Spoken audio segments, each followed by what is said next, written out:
जय हिंद दोस्तों, स्वागत है आप सभी का अपना यूट्यूब चैनल पर। चलिए दोस्तों, आपके एग्जाम के लिए लेकर आ गए हैं फिर से हम रसायन विज्ञान का जो महत्वपूर्ण प्रश्न हम लेकर आ गए हैं। ये देखेंगे सेट नंबर 3 देखेंगे इस वीडियो में। तो दोस्तों, आपके आगामी एग्जाम के लिए जो बिहार डीएलएड परीक्षा 25 के लिए 2000 उनके लिए आपका ये प्रश्न रासायनिक विज्ञान का प्रश्न अति रामबाण महाभिविहाई प्रश्न है, क्योंकि आपके एग्जाम में जो पूछे गए हैं 3 सालों से यही से प्रश्न पूछे गए हैं। तो चलिए बिना देरी के साथ हम बढ़ते हैं अपनी प्रश्न को। और जो लोग हमारे चैनल पर नए हैं, प्लीज़ ये इस चैनल को सब्सक्राइब और अपने दोस्तों के साथ शेयर ज़रूर कीजिए।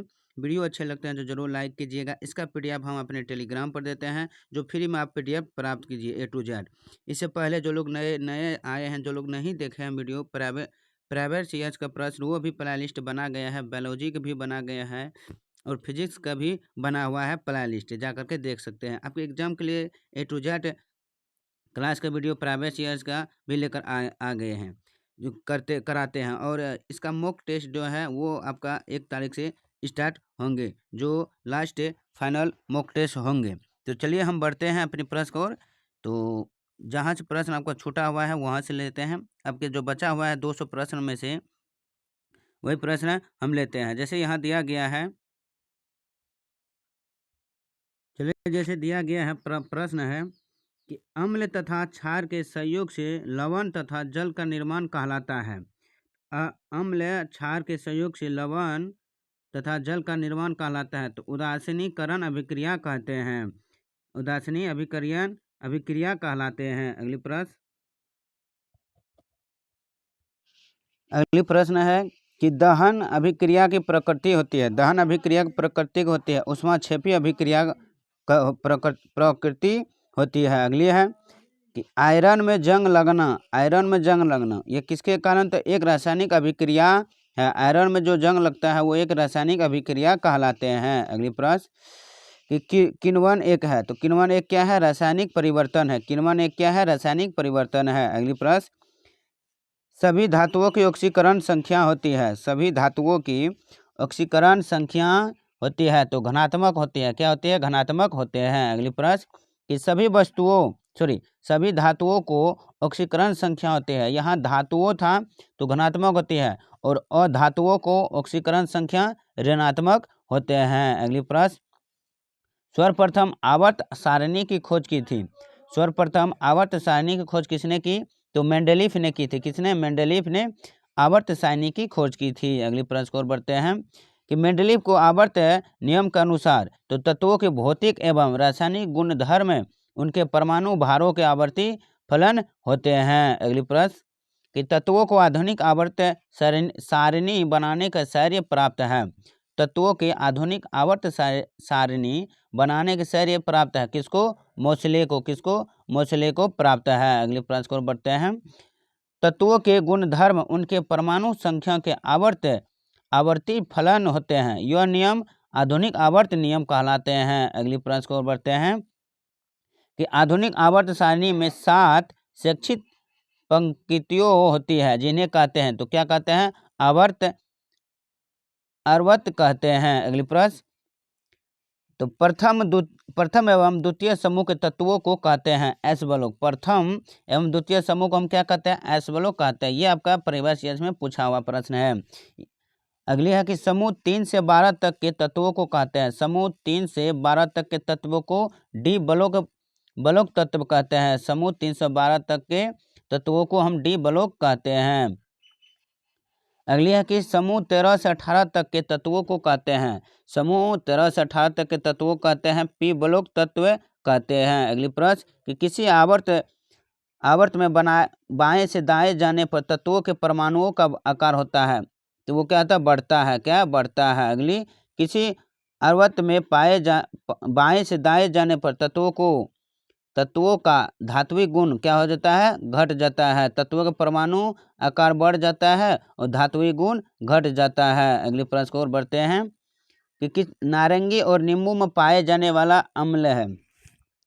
नारंगी और नींबू में पाए जाने वाला अम्ल क्या है? तो साइट्रिक अम्ल होते हैं। अगले प्रश्न, नीले लिटमस पेपर को लाल कर देता है। नीले लिटमस पेपर को लाल कर देता है कौन? अम्ल कर देते हैं। अगली प्रश्न, खट्टे दूध में पाए जाने वाला अम्ल है। लैक्टिक अम्ल जो है वो खट्टे दूध में पाए जाते हैं।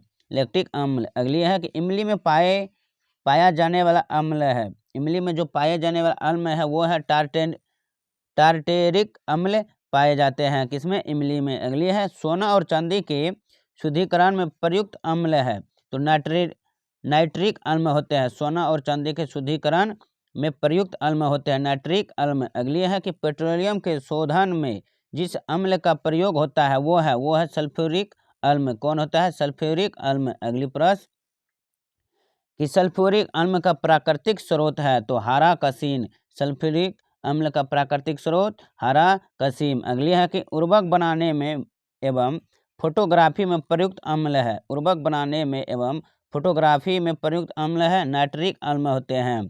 खट्टे खाद्य पदार्थ बनाने में प्रयुक्त अम्ल है एसिटिक अम्ल होता है, खट्टे खाद्य पदार्थ बनाने में प्रयुक्त अम्ल एसिटिक अम्ल होते हैं। अम्ल राज होता है, तो नाइट्रिक एवं हाइड्रोक्लोरिक अम्ल का आयतनानुसार 1:3 का विलयन। अगली प्रश्न को बढ़ते हैं कि लाल चींटियों बरेर एवं बिच्छू में पाए जाने वाले अम्ल है, लाल चींटियों बरेर एवं बिच्छू में पाए जाने वाले अम्ल कौन है, तो फार्मिक अम्ल होते हैं। अगली प्रश्न कि सिरका और अचार में पाए जाने वाले अम्ल है, सिरका और अचार में पाए जाने वाले आपका अम्ल कौन होता है, तो एसिटिक अम्ल होते हैं। कौन, एसिटिक अम्ल। अगली ऑक्जेलिक अम्ल प्राकृतिक रूप से प्राप्त होता है, सारेल के वृक्ष में प्राप्त होते हैं। ये सारे आपके अम्ल चैप्टर से पूछा हुआ प्रश्न है। दवा एवं खाद्य पदार्थों के संरक्षण में जिस अम्ल का प्रयोग होता है वो है बेंजोइक अम्ल होते हैं। कौन, बेंजोइक अम्ल होते हैं। दवा व खाद्य पदार्थों को संरक्षण में जिस अम्ल का प्रयोग होता है वो बेंजोइक अम्ल होते हैं। धातुओं को साफ करने में किस अम्ल का प्रयोग होता है, धातुओं को साफ करने में किस अम्ल का प्रयोग होता है, वो है साइट्रिक अम्ल का प्रयोग होता है धातुओं को साफ करने में। अगली है कि सेब में पाए जाने वाला अम्ल है, तो मेलिक अम्ल होते हैं जो सेब में आपका पाया जाता है, वो मेलिक अम्ल कहलाते हैं। अगली प्रश्न को बढ़ते हैं। अगली प्रश्न है कि पेट्रोलियम के शुद्धिकरण का व कागज बनाने में प्रयुक्त क्षार है, पेट्रोलियम के शुद्धिकरण व कागज बनाने में प्रयुक्त क्षार है वो कास्टिक सोडा होता है। कौन, कास्टिक सोडा जो सोडियम हाइड्रोक्साइड है। अगली प्रश्न कि क्षार लाल लिटमस पत्र को नीला कर देते हैं तथा टर्मेरिक पत्र जो हल्दी पत्ते को क्या कर देते हैं, भूरा कर देते हैं। अगली प्रश्न अम्ल और क्षार के परस्पर क्रिया से बनते हैं, अम्ल और क्षार के परस्पर क्रिया से बनते हैं किसका, लवण से। अगली प्रश्न पियाज का मान किसने दिया, पियाज का मान किसने दिया, SP सोरेंस ने की, तो पियाज का मान जो दिया वो SP सोरेंस ने दिया है पियाज का मान। और पियाज का पूरा नाम क्या होता है, PH का पूरा नाम, P से आपका पोटेशियल और पोटेशियल, S से आपका हाइड्रोजन, यानी पोटेशियल ऑफ हाइड्रोजन, पियाज का पूरा नाम है पोटेशियल ऑफ हाइड्रोजन। अगली प्रश्न कि पियाज मूल एक संख्या होती है, पियाज मूल एक संख्या कितनी होती है, टोटल 14 के बीच और 0 से 14 के बीच होते हैं पियाज के मान। अगली ऐसे विलियन जिसका पियाज मान 7 से कम होता है, ऐसे विलयन जिसका पीएच मान 7 से अगर कम होता है वो अम्लीय होते हैं। कौन, अम्लीय होता है। और जो पीएच का मान 7 से अधिक होता है वो क्षारीय होते हैं। अगली प्रश्न ऐसे विलयन जिसका पीएच मान 7 होता है और ऐसे विलयन जिसका पीएच मान 7 होता है वो उदासीन होते हैं। कौन, उदासीन होते हैं। अगली प्रश्न को बढ़ते हैं। प्रश्न है जैसे विलय जिसका पीएच मान 7 होता है वो उदासीन होते हैं। अगली है कि शुद्ध जल का पीएच होता है, शुद्ध जल का पीएच मान वो 7 होते हैं। अगली प्रश्न सिरके का पीएच मान होता है, सिरके का पीएच मान 2.5 से 3.4 तक सिरके का पीएच मान होते हैं। और दूध का पीएच मान होता है 6.4 से 6.6 तक होते हैं। अगली प्रश्न शराब का पीएच मान 2.8 से 3.8 तक शराब का पीएच मान होते हैं। अगली है कि नींबू का पीएच मान होता है 2.2 से 2.4 तक ये नींबू का pH मान होते हैं। अगली प्रश्न है कि समुद्र जल का pH मान 8.4 होता है। समुद्र जल का pH मान 8.4 होते हैं। अगली है मनुष्य की लार का pH मान 6.5 से 7.5 तक होते हैं। किसका लार pH मान मनुष्य का। अगली है कि मनुष्य के रक्त का pH मान होता है 7.4 होता है। मनुष्य के रक्त का pH मान 7.4 होते हैं। ये pH मान सबसे महत्वपूर्ण प्रश्न है जो एग्जाम में पूछे जाते हैं, हर एक एग्जाम में। तो ये भी एग्जाम में आपका पूछा गया था। नींबू, समुद्र और शराब का पूछा गया था प्राइवेट सीएस का प्रश्न में।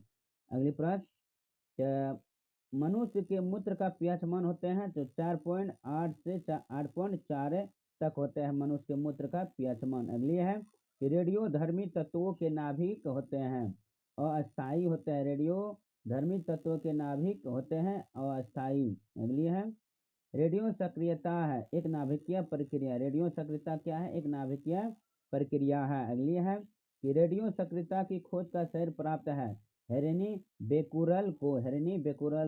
रेडियो सक्रियता की खोज का शहर प्राप्त है। अगली प्रश्न को बढ़ते हैं। गामा किरणों का वेग प्रकाश के वेग के समान होते हैं। गामा किरणों का वेग प्रकाश के वेग के समान होते हैं। अगली प्रश्न है कि अल्फा कणों का वेग प्रकाश के वेग का 1/10 होता है। 1 यानी प्रकाश के वेग का मान 1/10 होते हैं। अगली प्रश्न अल्फा कणों का वेग। अल्फा कण किस पर प्रभाव डालता है? अल्फा कण किस पर प्रभाव डालता है? फोटोग्राफिक प्लेट पर प्रभाव डालते हैं। बीटा कणों की खोज की थी। बीटा कणों खोज किसने की? तो रदरफोर्ड ने बीटा कणों का खोज किया था।